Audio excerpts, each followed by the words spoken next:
Hello friends, welcome to random stocks. Random stocks पर आपका स्वागत है।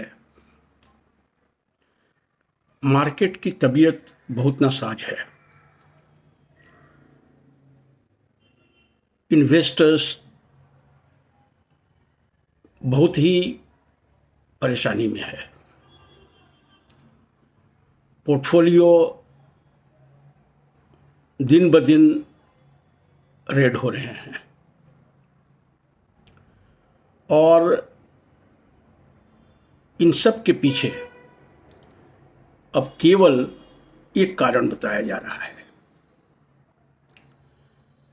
वो हैं यूएस प्रेसिडेंट डोनाल्ड ट्रंप। अब मालूम नहीं उनके दिमाग में क्या पॉलिटिकल या फिर डिप्लोमेटिक सेंस है कि वो पूरे वर्ल्ड मार्केट को, पूरे वर्ल्ड इकोनॉमी को डिस्टर्ब करने पे उतारू हैं। मेरा मानना था कि जब भी उनका इलेक्शन से पहले हॉकिश स्टेटमेंट्स आता था,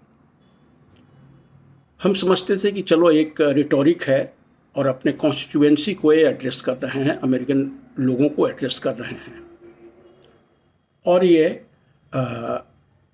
बिल्कुल ही पॉलिटिकल है। लेकिन अब जिस तरह से वो सिचुएशन को रिएक्ट कर रहे हैं, अब ऐसा लग रहा है कि he is going for a street fight, जो हम लोग बचपन में करते थे। विश्व में डिप्लोमेसी का, कूटनीति का अब कुछ स्कोप रह नहीं गया है।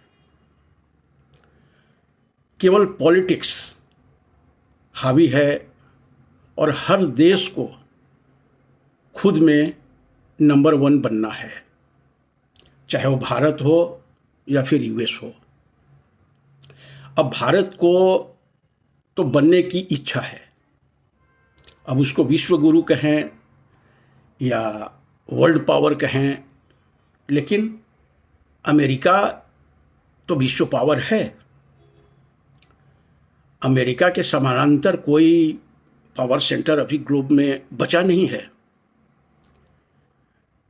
तो इस तरह का डिसरप्शन आखिर क्यों हो रहा है? वो समझते हैं कि अमेरिकन्स का वो सेवियर हैं, अमेरिकन इंटरेस्ट का वो प्रोटेक्टर हैं।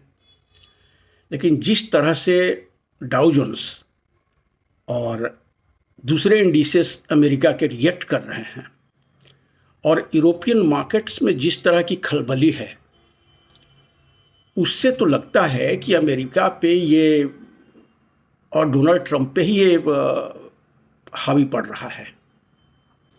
अब ठीक है, इन सब चीज़ों को वो आज जिस फ्रेम ऑफ माइंड में हैं वो समझने की कोशिश नहीं कर रहे हैं। लेकिन इंटरनेशनल डिप्लोमेसी, इंटरनेशनल रिलेशंस बहुत डेलिकेट चीज़ है और बहुत सटल चीज़ है और उसको बहुत ही डेलिकेटली हैंडल करना है। लेकिन वो ठहरे पॉलिटिशियन, मुंहफट आदमी हैं। अब उन्हें जो करना है वो करना है और जो उन्होंने कोठरी बना रखा है लगता है आसपास, वो भी इसी मेंटल फ्रेम में है। अब शुरू में मेरा भी मानना था कि कनाडा, मैक्सिको या चाइना, जिसको वो हर समय थ्रेट कर रहे हैं, इलेक्ट होने के बाद थोड़े ये टोन डाउन करेंगे अपने स्टेटमेंट्स को। लेकिन वैसा कुछ दिख नहीं रहा है।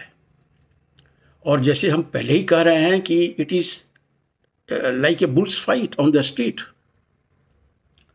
सबको तहस नहस करके खुद आदमी पीस में नहीं जी सकता है। और वो पीस का फिर मतलब क्या है? आखिर एक वर्ल्ड ऑर्डर है, आप इसमें बदलाव लाना चाहते हैं तो बदलाव का तरीका दूसरे ढंग से भी लाया जा सकता है। इस तरह का रिटेलिएशन लगता है जैसे वो कोई एनिमी स्टेट से लड़ाई लड़ रहे हैं। ऐसी तो कुछ बात है नहीं। ट्रेड कोई स्टेट को एनिमी स्टेट नहीं बनाता है। कनाडा में 25% का टैरिफ, मेक्सिको में 25% का टैरिफ और चाइना पे 10% का टैरिफ। ये संदेश देना चाहते हैं पूरे विश्व को कि अब समझ लीजिए हम अमेरिका और हम किस मूड में हैं। इसलिए किसी तरह की गुस्ताखी बर्दाश्त नहीं है। अब ये टैरिफ का अमेरिकन इकोनॉमी पे और अमेरिकन्स पे काफ़ी, हम एक इकोनॉमिक्स के स्टूडेंट हैं, काफ़ी खराब असर पड़ने वाला है। इन्फ्लेशन इससे बढ़ेगा और फेडरल बैंक को चेतावनी दे रहे हैं रेट कट करने के लिए। ये दोनों कैसे होगा?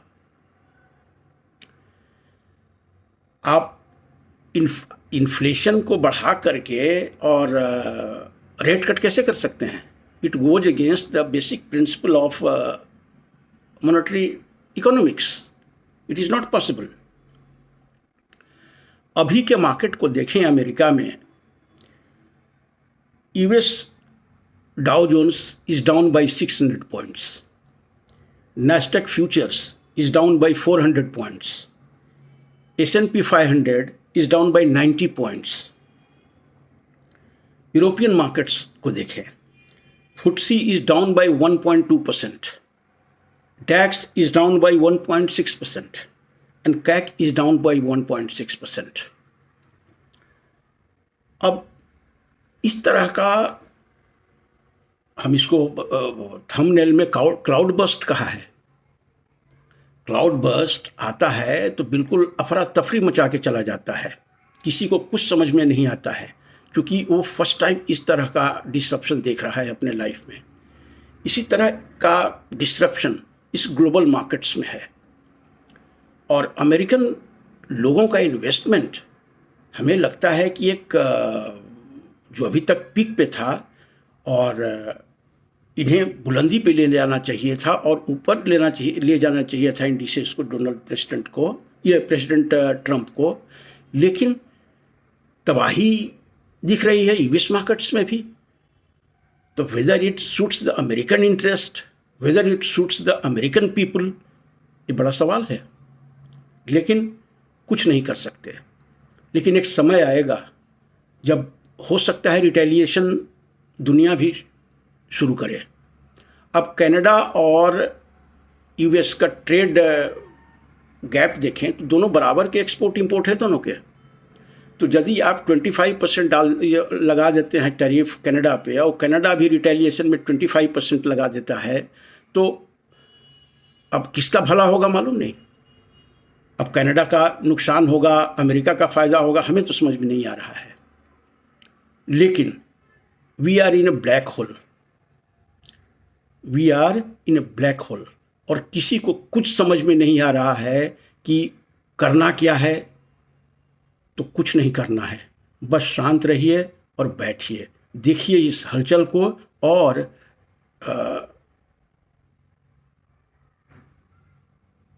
आनंद में रहिए इस टर्मोइल में भी। Thank you so much for watching the video. Thank you.